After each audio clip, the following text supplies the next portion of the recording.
Hello and welcome back to Kirin's commerce zone. दोस्तों, last video जो हमने किया था उसमें हमने जेनेंटी सीखी थी, अलग अलग हमने जेनेंटी सीखी हैं। आज का जो वीडियो है ये बहुत इम्पॉर्टेंट है क्योंकि जो हमने जेनेंटीज पढ़ी हैं उसमें हमने जो ट्रेडिशनल अप्रोच लगाई थी जिसको हम गोल्डन रूल्स कहते हैं, रियल पर्सनल नॉमिनल का, उसके ऊपर उन रूल्स के ऊपर बेस्ड हमने जेनेंटीज बनाई थी। लेकिन आज जो सेशन लेके आया हूँ इसमें हम एक ट्रिक या एक शॉर्ट तरीके से हम जेनेंटीज बनाना सीखेंगे।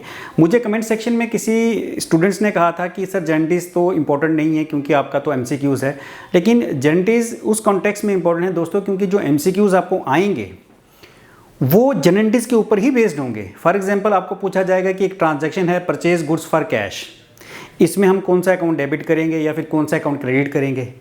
तो ये डेबिट क्रेडिट, कौन सा अकाउंट डेबिट होगा कौन सा क्रेडिट होगा, ये आपको जनरल एंट्रीज ही सिखाती हैं। तो आपको जनरल एंट्रीज प्रॉपर बनाना नहीं आएंगी, सिर्फ इतना पूछ सकते हैं कि कौन सा अकाउंट डेबिट या फिर कौन सा क्रेडिट होगा। तो उसके लिए जनरल एंट्रीज बनाना आपको आना चाहिए। तो आज का सेशन मैं आपको बता रहा हूँ कि एक ट्रिक है जो मैं यूज़ करूँगा, एक छोटा तरीका जिसमें आपको जल्दी पता चल जाएगा कि कौन सा अकाउंट हमें डेबिट करना होता है और कौन सा क्रेडिट। तो चलिए दोस्तों शुरू करते हैं आज का टॉपिक। दोस्तों, आज हम पढ़ेंगे और एक लाइफ इंश्योरेंस कॉर्पोरेशन। अब आप कंफ्यूज हो कि मैं क्या पढ़ाने लगा। मैं कह रहा हूँ और एक लाइफ इंश्योरेंस कॉर्पोरेशन या फिर कंपनी। अब ये क्या चीज़ है दोस्तों? बेसिकली एक तरीका है याद रखने का। आपकी जो भी अकाउंटिंग है वो इसी के इर्द गिर्द घूमेगी। AELIC मतलब A for assets, E for expenses, L for liabilities, I for incomes और C फॉर कैपिटल। आपकी पूरी जो अकाउंटिंग है ये इसी के इर्द गिर्द घूमती है। आपको इन्हीं से डील करना पड़ता है, इन्हीं से रिलेटेड आपको जेनेंटीज बनानी पड़ती हैं, इन्हीं से रिलेटेड आपको अकाउंट्स भी बनाने पड़ते हैं। तो आज क्योंकि हम जेनेंटीज की बात कर रहे हैं तो ये जो 5 चीज़ें मैंने बताई, आज का जो दिन है हम फोकस करेंगे सिर्फ एसेट्स और एक्सपेंस की जो ट्रांजैक्शंस होती हैं उस पर हम बिना जो हमारे गोल्डन रूल्स हैं वो लगा के हम कैसे एक जेनेंटी बना सकते हैं। तो चलिए दोस्तों, आज हम बात करेंगे सिर्फ एसेट्स और एक्सपेंस पे। तो दोस्तों, हमारे जो भी एसेट्स और एक्सपेंस हैं उनकी जो जेनेंटीज हैं वो आप देखोगे, आपको पता है जब भी कोई ट्रांजैक्शन होती है तो उसमें एक अकाउंट डेबिट होता है और एक अकाउंट क्रेडिट होता है। उसके 2 एस्पेक्ट होते हैं, डेबिट और क्रेडिट।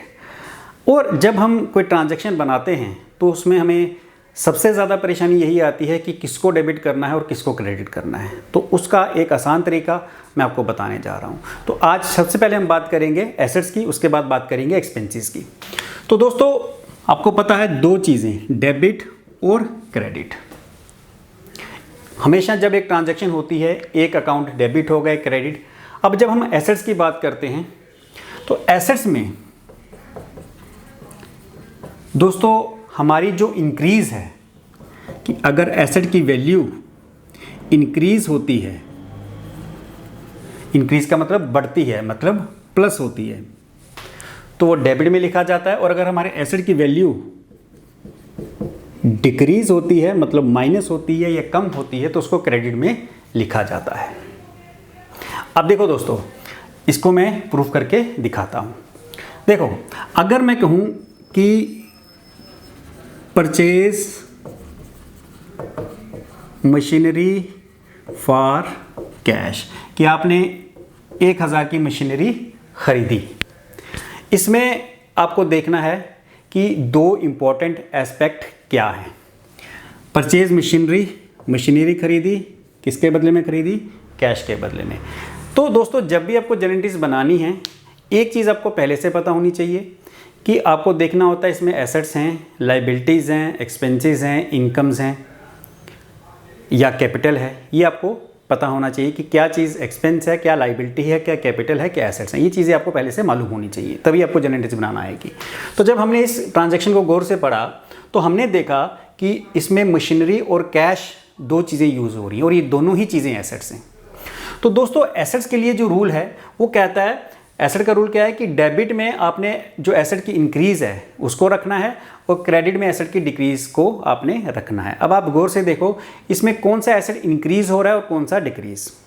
अगर आप गौर से देखोगे आपने मशीन खरीदी, इसका मतलब आपका मशीनरी जो है, मशीनरी का बैलेंस इंक्रीज़ हो रहा है, और क्योंकि आपने कैश दिया और कैश के बदले में खरीदी, इसका मतलब कैश बैलेंस आपका डिक्रीज़ हो रहा है। तो सिंपल रूल कहता है, एसेट के लिए रूल कहता है जो इंक्रीज़ है वो डेबिट। तो किसको हम डेबिट करेंगे, क्योंकि मशीनरी इंक्रीज़ हुई तो हम इसको डेबिट कर लेंगे, और इसकी डिक्रीज़ किस में हुई, मशीनरी खरीदते वक्त, क्योंकि हमने कैश में खरीदी, फ्री तो खरीदी नहीं है। तो डिक्रीज़ क्या हुआ, कैश। तो कहा रूल ये है कि जो डिक्रीज़ है एसेट्स की वो अपने क्रेडिट में लिखनी है, तो मैं उसको क्रेडिट में लिख दूंगा। तो अगर हम इसकी जनरल एंट्रीज वैसे आपको बनानी नहीं आएंगी, आपको तो मेन यही चीज़ सीखनी थी कि कौन सी डेबिट होगी कौन सी क्रेडिट। आपको ये पूछा जा सकता है purchase machinery for cash, which account is to be debited, आपका कौन सा अकाउंट इसमें डेबिट होगा। तो उसमें वो बोल सकते हैं machinery account, cash account, both या नन ऑफ दिस। तो आपने देखना है, अच्छा मशीनरी इंक्रीज़ हुई है, हमने खरीदी है, इसका मतलब मशीनरी इंक्रीज़ हुई है। तो जब कोई एसेट इंक्रीज़ होता है तो उसको हम डेबिट में लिखते हैं, तो आपका आंसर होगा डेबिट। या आपको ये पूछा जा सकता है purchase machinery for cash, which account is to be credited, मतलब कौन सा अकाउंट क्रेडिट होगा। इसका मतलब हमारा हमें बताना है कि कौन सा एसेट हमारा कम होगा, इस पर्टिकुलर ट्रांजैक्शन में कौन सा एसेट हमारा कम हो रहा है। तो कम क्या हो रहा है दोस्तों, कौन सा एसेट डिक्रीज़ हो रहा है, कैश। तो हम उसका आंसर लिख देंगे कि उसका आंसर कैश है। तो इस तरह से जनरल से आपको बनानी नहीं आएगी। अगर आपको जनरल बनानी है तो डेबिट किसको किया हमने, मशीनरी को, हम इसको लिख देंगे डेबिट। क्रेडिट किसको किया हमने, कैश को, तो हम लिख देंगे कैश, सिंपल। बाकी आपने अमाउंट डाल देना है। इस तरह से आप इसको कर सकते हो। तो याद रखना, आपको कोई भी एसेट जब इंक्रीज़ होगा तो आपने उसको डेबिट में लिखना है और डिक्रीज़ होगा तो क्रेडिट में लिखना है। एक और लेता हूं मैं ट्रांजैक्शन।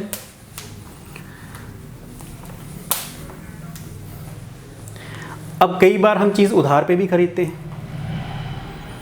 या बेचते हैं। सबसे पहले हम एक सेल की एंट्री ले लेंगे, सोल्ड फर्नीचर फॉर कैश। मैंने कैश में 2000 का फर्नीचर बेचा। अब इसके जो दो इम्पॉर्टेंट कंपोनेंट या एस्पेक्ट हैं वो क्या हैं, क्या बेचा, फर्नीचर। कैसे बेचा, कैश में। तो दोनों ही क्या हैं, एसेट हैं। पहले तो ये आइडेंटिफाई करना ज़रूरी है कि एसेट कौन सा एसेट है या लाइबिलिटी है या कैपिटल है। तो हमने आइडेंटिफाई किया कि जो हम ट्रांजैक्शन कर रहे हैं इसमें दोनों ही जो अकाउंट हैं वो एसेट्स के अकाउंट हैं। अगेन वही चीज़ है कि कौन सा एसेट डिक्रीज़ हो रहा है, कौन सा इंक्रीज़। अगर मैं फर्नीचर बेच रहा हूँ तो कौन सा एसेट मेरा जो है वो इंक्रीज़ होगा। जब कोई आप चीज़ बेचते हो तो अल्टीमेटली आपके पास क्या आता है, आपके पास कैश आता है। इसका मतलब आपका कैश बैलेंस जो आपका इंक्रीज़ हुआ। तो मैंने कहा कि जो इंक्रीज़ है, एसेट्स की जो इंक्रीज़ है वो कहाँ आएगी, डेबिट में। तो इसमें हम फर्नीचर बेच रहे हैं, फर्नीचर का बैलेंस तो इंक्रीज़ नहीं हो रहा, क्योंकि फर्नीचर का बैलेंस तो डिक्रीज़ होगा, क्योंकि उतनी वैल्यू का फर्नीचर हमसे गया। तो इंक्रीज़ क्या होगा, उसके बदले में जो कैश आएगी। तो मैं इसको लिख दूंगा कि मैं किसको डेबिट करूंगा, कैश को। क्यों, मेरा एक एसेट जो इंक्रीज़ हो रहा है वो कैश है, और एसेट जब भी इंक्रीज़ होता है तो आप डेबिट में लिखते हो। और कौन सा जो मेरा एसेट है वो डिक्रीज़ हो रहा है, क्योंकि मैं फर्नीचर बेच रहा हूँ तो फर्नीचर का बैलेंस मेरा कम हो जाएगा। तो डिक्रीज़ हम किसको करेंगे, फर्नीचर को, यानी फर्नीचर को हम डेबिट कर लेंगे। तो अगेन अगर कोई आपको ऐसी MCQ आए जिसमें ये लिखा हो sold furniture for cash, which account is to be debited, और फिर क्रेडिटेड, दोनों में से कोई एक पूछ लेंगे। तो अगर पूछेंगे which account is to be debited, तो आपने सिंपल देखना है कि एसेट्स में डेबिट उसको करते हैं जो इंक्रीज़ होता है। तो इंक्रीज़ क्या हुआ, जब मैं फर्नीचर बेच रहा हूँ इसका मतलब मेरा कैश इंक्रीज़ हुआ, तो मेरा आंसर होगा कैश। और which account is to be credited, asset में क्रेडिट उसको करते हैं जो डिक्रीज़ होता है। तो डिक्रीज़ क्या हुआ, फर्नीचर, तो मेरा आंसर होगा उनमें फर्नीचर। तो इसकी अगर गारंटी बनानी है तो डेबिट किसको किया हमने, कैश को, कैश अकाउंट, डेबिट। क्रेडिट किसको किया, फर्नीचर को, टू फर्नीचर, सिंपल। चलिए दोस्तों एक और एंट्री बनाते हैं हम। अब ये बात हो गई कि हमने फर्नीचर बेचा कैश के बदले। कई बार हम कोई चीज़ उधार में भी बेचते हैं। अगर मैं उसकी जगह लिखूं सोल्ड फर्नीचर टू रवि, मैंने रवि को फर्नीचर बेचा 1000 में। अब दोस्तों फिर से वही चीज़ हमें देखनी है, फर्नीचर हमारा क्या है, ये तो एसेट है, और रवि अगर ऐसे जनरली बात करें तो Ravi is a personal account, और रूल के हिसाब से तो debit the receiver credit the giver, वो तो मैं सिखा ही नहीं रहा, मैं तो नई ट्रिक से सिखा रहा हूँ। तो दोस्तों अभी जो रवि है ये वो है जिसको हमने फर्नीचर बेचा उधार में। कैसे पता चलता है कोई चीज़ उधार में है? जब कोई चीज़ खरीदते वक्त या बेचते वक्त कैश की जगह किसी का नाम लिखा होता है। अब ये देखो यहाँ कैश नहीं है तो रवि लिखा है, इट मीन्स ये उधार में बेचा गया है। तो जब हम किसी को कोई चीज़ उधार में बेचते हैं तो जिसने हमारा पैसा देना है फ्यूचर में, जैसे यहाँ रवि है, वो हमारा डेटर होता है, DEBTOR, डेटर। डेटर मीन वो पर्सन जिससे हमने पैसा लेना है फ्यूचर में। तो रवि इज़ ए डेटर, और डेटर हमेशा क्या होते हैं? डेटर हमेशा एसेट्स होते हैं, क्योंकि हमें इनसे पैसा फ्यूचर में मिलने वाला है, इनके पास से हमारे पास फ्यूचर में कैश आएगा। So Ravi is a debtor for us. तो होगी चीज़ ये क्लियर कि ये तो दोनों ही एसेट्स हैं। अब कौन सा इंक्रीज डिक्रीज देखना है।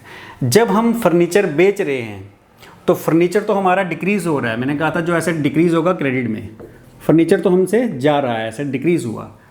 इंक्रीज क्या हो गया? डेटर्स, हमारे एसेट्स हैं, रवि का नाम, डेटर कौन है यहाँ? रवि, क्योंकि इससे हमने पैसा लेना है।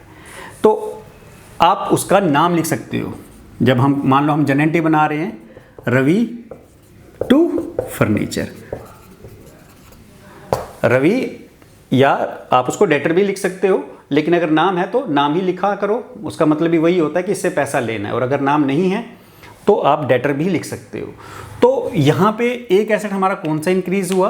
रवि, जो कि हमारा डेटर था। हमारे डेटर्स इंक्रीज हो गए। डेटर का मतलब जिनसे हमने पैसा लेना है। मान लो हमने रवि को उधार देने से पहले हमने 10,000 किसी से लेना था, अब रवि भी हमारा डेटर हो गया, तो 1000 रवि से भी लेना है, तो 10,000 से हमारे डेटर कितने हो गए? 11,000, तो इंक्रीज हुए। तो मैंने कहा था जब भी एसेट इंक्रीज होगा तो वो कहाँ आएगा? डेबिट में। तो इसलिए रवि को हमने डेबिट में लिखा। तो ये देखो यहाँ रवि मैंने डेबिट में लिखा है। और क्रेडिट में जो एसेट हमसे डिक्रीज हो रहा है, फर्नीचर बेच रहे हैं, हमसे फर्नीचर जा रहा है, यानी फर्नीचर का बैलेंस कम हो रहा है, तो उसको हमने क्रेडिट कर दिया। तो दोस्तों इस तरह से हम देखते हैं कि कौन सा एसेट इंक्रीज हुआ और कौन सा डिक्रीज। एक दो और डिस्कस कर लेते हैं।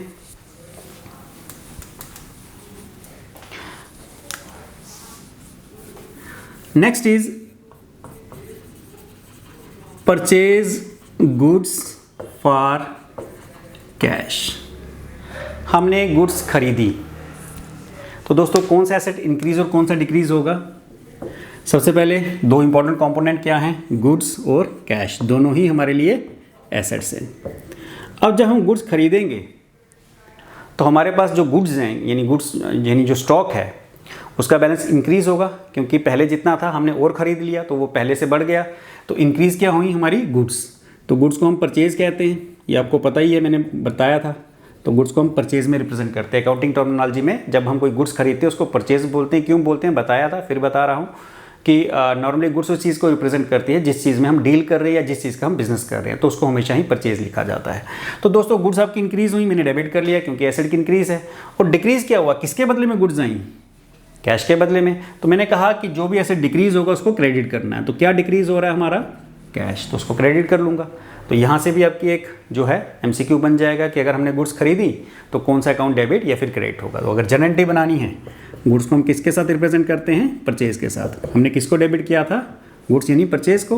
और क्रेडिट किसको किया था? कैश को, टू कैश। आगे अमाउंट डाल देना आपने। चलिए दोस्तों एक और करते हैं, सोल्ड गुड फॉर कैश।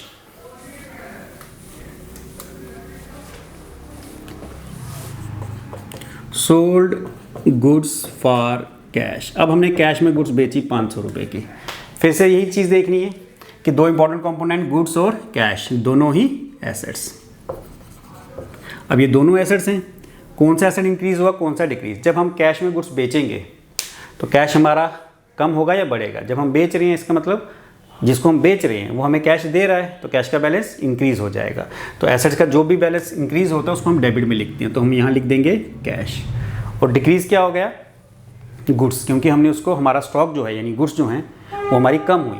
तो डिक्रीज किसको किया हमने? गुड्स को। लेकिन जब हम गुड्स बेचते हैं तो उसको हम क्या बोलते हैं दोस्तों? सेल्स। तो हम सेल्स को यहाँ पे क्रेडिट करेंगे, नॉट गुड्स, आप सेल लिखोगे उसको।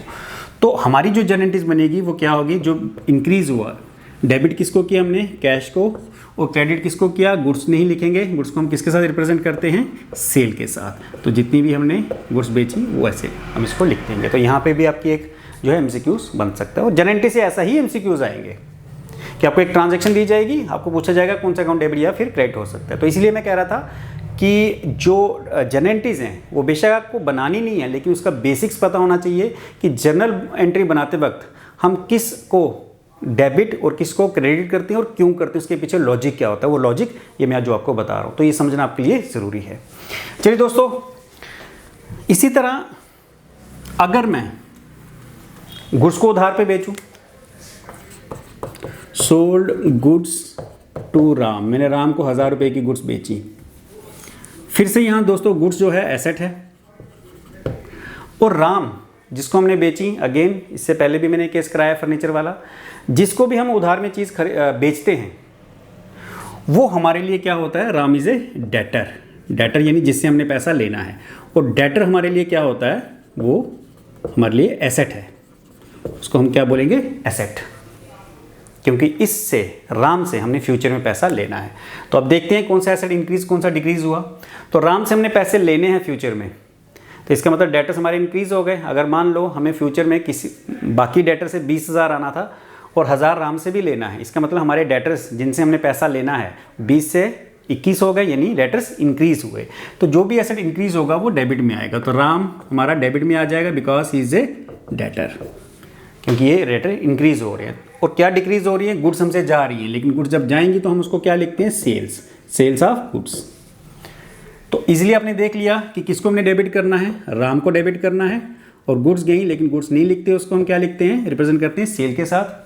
बन गई आपकी जनरल एंट्री। और अगर आपको एमसीक्यू आएगा तो इजीली आप बता सकते हो कि डेबिट किसको करना है, क्रेडिट किसको करना है। तो चलो दोस्तों, ये तो बात हो गई एसेट्स की। दूसरा मैंने कहा था एक्सपेंसेस की बात करेंगे आज के सेशन में। तो अब कुछ जो ट्रांजैक्शन है एक्सपेंसेस पे ले लेते हैं। दोस्तों एक्सपेंसेस का भी सेम है रूल, एक्सपेंस का रूल भी सेम है। एक्सपेंसेस भी जब इंक्रीज होते हैं तो डेबिट, मतलब जब बढ़ेंगे यानी प्लस होंगे, और जब एक्सपेंसेस डिक्रीज होते हैं तो हम उसको क्रेडिट में लिखते हैं। पहले एक सिंपल एक्सपेंस की इंक्रीज की एक एंट्री आपको बता दूं। मान लो मैं कहता हूं मैंने पेड रेंट 2000। जब भी आपको जनरल बनानी है आपको ये पहले देख लेना है कि दो जो अकाउंट या एस्पेक्ट हैं वो कौन कौन से हैं। आपने रेंट पे किया, रेंट इज़ एन एक्सपेंस, हमें पता चला कि रेंट एक्सपेंस है क्योंकि आप पेमेंट कर रहे हो, रिसीव करोगे तो वो इनकम हो जाएगी, अभी एक्सपेंस है। और रेंट आप किस फॉर्म में पे कर रहे हो, आप तो कैश ही दोगे ना। तो कितना कैश दिया आपने, 2000, ये कैश है, ये हमारा 2000 क्या है, एसेट।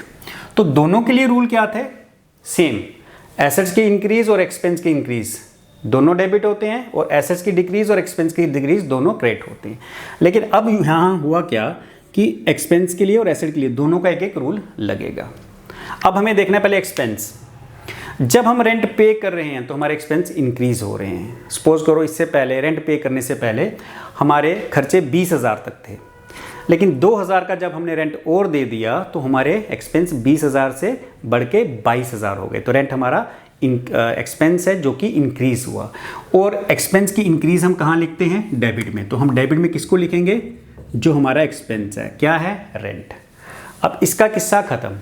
एसेट्स के लिए क्या रूल है दोस्तों, सेम रूल कि एसेट इंक्रीज तो डेबिट, डिक्रीज तो क्रेडिट, अभी मैंने बताया था। तो एसेट हमारा कौन सा डिक्रीज हो रहा है, हमारा कैश डिक्रीज हो रहा है, तो हम क्रेडिट किसको दे देंगे, हम कैश को। यहाँ पे हमने एक रूल किसका लगाया, एक्सपेंस के लिए, एक एसेट के लिए। रूल दोनों का सेम है, दोनों जब इंक्रीज होते हैं एक्सपेंस और एसेट्स तो डेबिट में, दोनों जब डिक्रीज होते हैं तो क्रेडिट में। अब क्योंकि इस ट्रांजैक्शन में एक एक्सपेंस का और एक एसेट का था, दो एस्पेक्ट थे, एक एक्सपेंस और एक एसेट। तो एक्सपेंस के लिए हमने रूल देखा कि एक्सपेंस जब इंक्रीज होते हैं तो डेबिट होते हैं, तो मेरे रेंट को डेबिट कर दिए क्योंकि रेंट जो मेरा एक्सपेंस है वो इंक्रीज हो रहा है। और एक एसेट है और एसेट का भी सेम ही रूल है, इंक्रीज तो डेबिट, डिक्रीज तो क्रेडिट।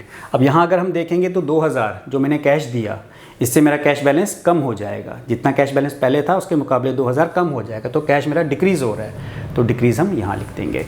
एसेट के लिए भी सेम ही रूल चलता है।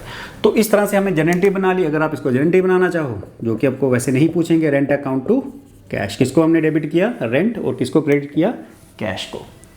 ये बात हो गई कि जब हम एक्सपेंस हमारे इंक्रीज होते हैं। दूसरी मैंने बात की जब एक्सपेंस डिक्रीज होते हैं तो डेबिट होते हैं। अब एक केस उसका लेके आ रहा हूं।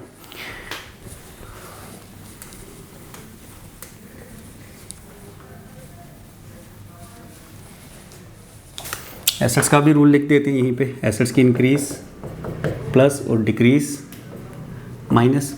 अच्छा, अब मैं बता रहा हूं कि एक्सपेंस अगर डिक्रीज होते हैं, यहां पे एक ट्रांजैक्शन है उसको मैं लिख रहा हूं, पेड रेंट 30,000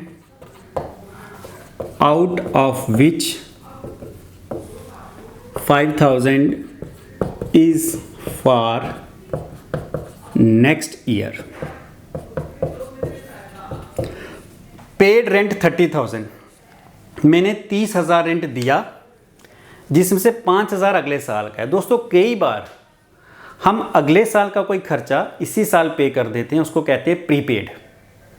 जैसे मैंने यहाँ पे रेंट अगले साल का इसी साल पे कर दिया 5,000, इसको बोलेंगे प्रीपेड रेंट, ऐसा रेंट जो आपने पहले से दे दिया।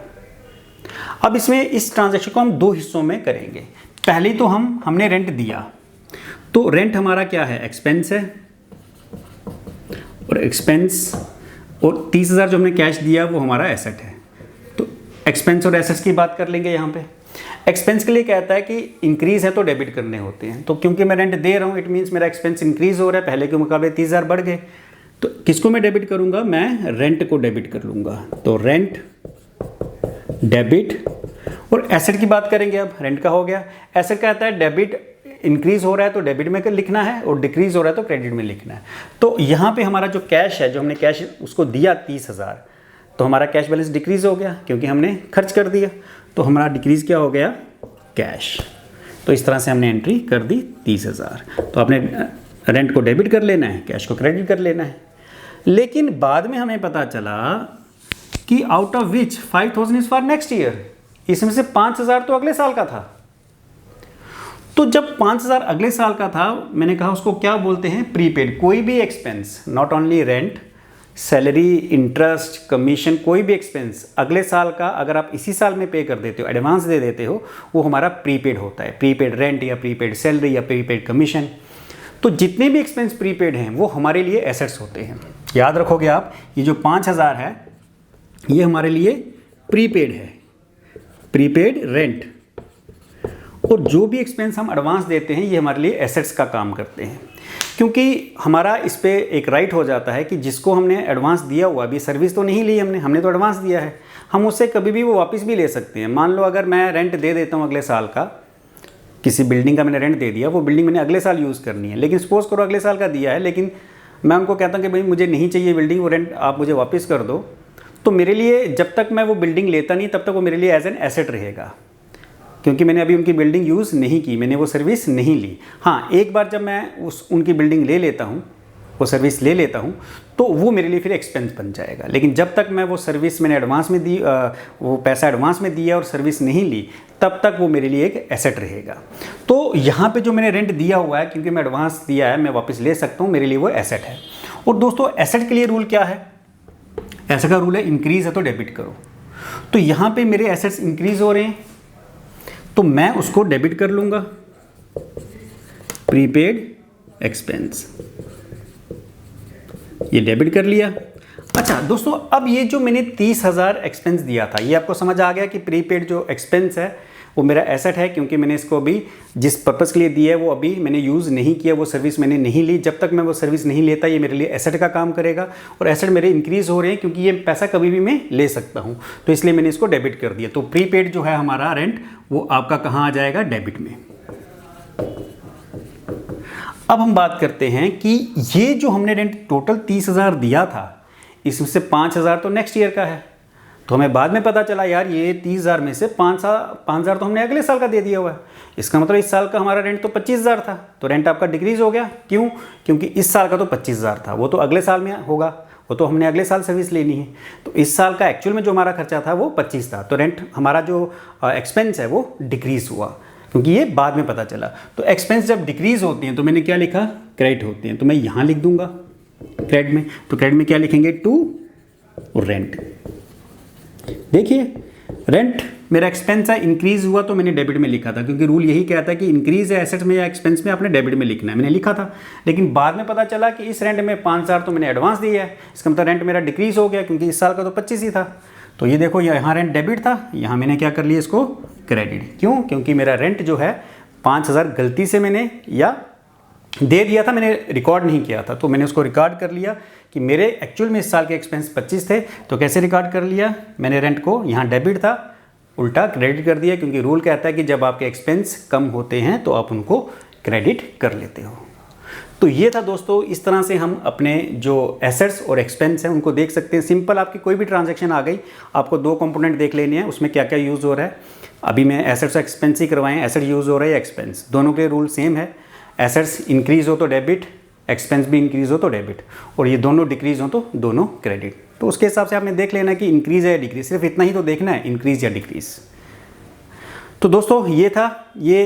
इसके बाद एक और ट्रिक रह गई, जैसे मैंने कहा था और एक लाइफ इंश्योरेंस कॉर्पोरेशन, और एक तो हो गया यानी एसेट्स और एक्सपेंसेस। अब क्या बचा, लाइफ इंश्योरेंस कॉर्पोरेशन, यानी लाइबिलिटीज़, इनकम्स और कैपिटल। इनसे रिलेटेड जो ट्रांजैक्शन है अपने नेक्स्ट वीडियो में लाऊंगा और वहीं पे इस चैप्टर को कंक्लूड भी करूंगा। तो जिन्होंने मेरा पहला वीडियोज़ नहीं देखे वो भी देख लो, अगर नहीं भी देखे तब भी आपको ये समझ आ जाएगी। सिर्फ आपको इस चीज़ का समझना है कि सिर्फ आइडेंटिफाई करना है कि जो ट्रांजैक्शन यहाँ पे लिखी गई है उसमें कौन कौन सा अकाउंट इन्वॉल्व है, एसेट्स हैं, लाइबिलिटीज़ हैं, कैपिटल है, इनकम है, तो कौन सा इन्वॉल्व है उसके हिसाब से आपने इंक्रीज़ डिक्रीज़ करना है। तो आज का सेशन मैं यहीं ख़त्म करता हूँ। मुझे फॉलो करो इंस्टाग्राम पे, फेसबुक पे, मेरा व्हाट्सएप नंबर आपको मिल जाएगा डिस्क्रिप्शन में, तो वहाँ मुझे फॉलो कर सकते हो। नेक्स्ट टॉपिक लेके आऊँगा, उसके बाद हम फिर MCQs पे काम करेंगे डे आफ्टर टुमारो। अगले दिन तो मैं आपको बाकी 3 करवाने जा रहा हूँ। चलिए दोस्तों, थैंक यू आज के लिए, थैंक यू सो मच।